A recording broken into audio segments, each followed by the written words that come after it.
And despite a slowing economy, Chinese consumers are still shopping, but their appetites may be shifting to discounted goods. As Chinese shoppers become more sophisticated and discerning, they're seeking non-traditional ways of shopping, such as outlet malls, to purchase the brands they love. Wang Linghuan has more. Gucci, MCM, and Versace are among the famous luxury brands on sale in a shopping mall on the outskirts of Shanghai. And the prices are cheaper at the mall than in downtown stores. These high-end brands have basic and classic styles. You don't need to buy them at full price because they are much cheaper at outlets. According to research results published by Bain & Company in December 2013, Chinese purchases made up 29% of the global luxury market last year.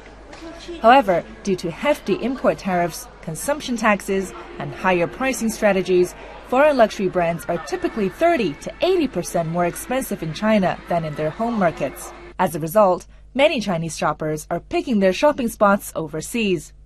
Bain & Company reports that 60% of Chinese luxury purchases are made outside the mainland. Right now, there are newly emerging consumers who are young, who have international view, who are sophisticated enough to know about what is good, what is not, what is fashion, what is not. And they have good English level since we have pushed English education in the past few years.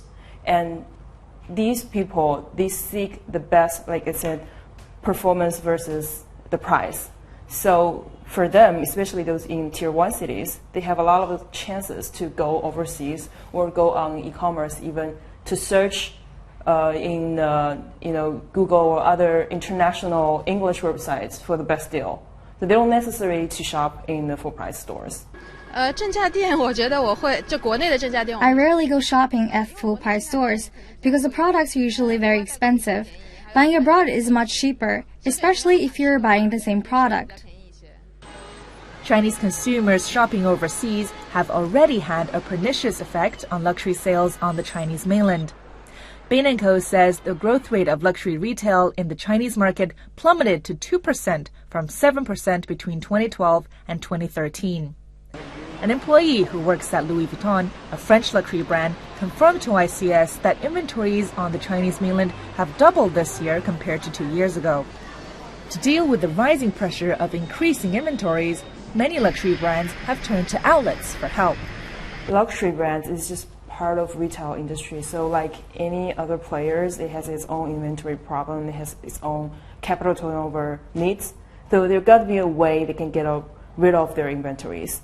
So among the choices that they have, outlets is the best one. Why? If you think about that, you got into a luxury store in downtown and you see discounted items that you bought like 1 year ago, you feel unhappy about that, right? They don't want consumers to feel that way. So discounted piece needs to be far away from the full price stores.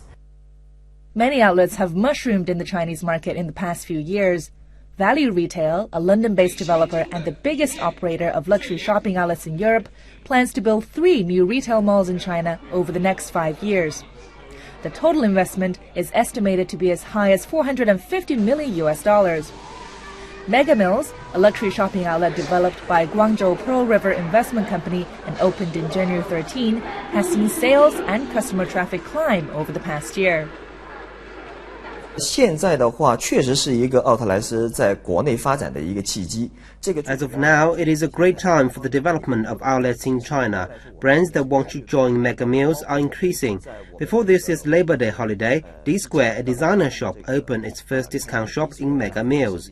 The discount shop is D-Square's first in China as well.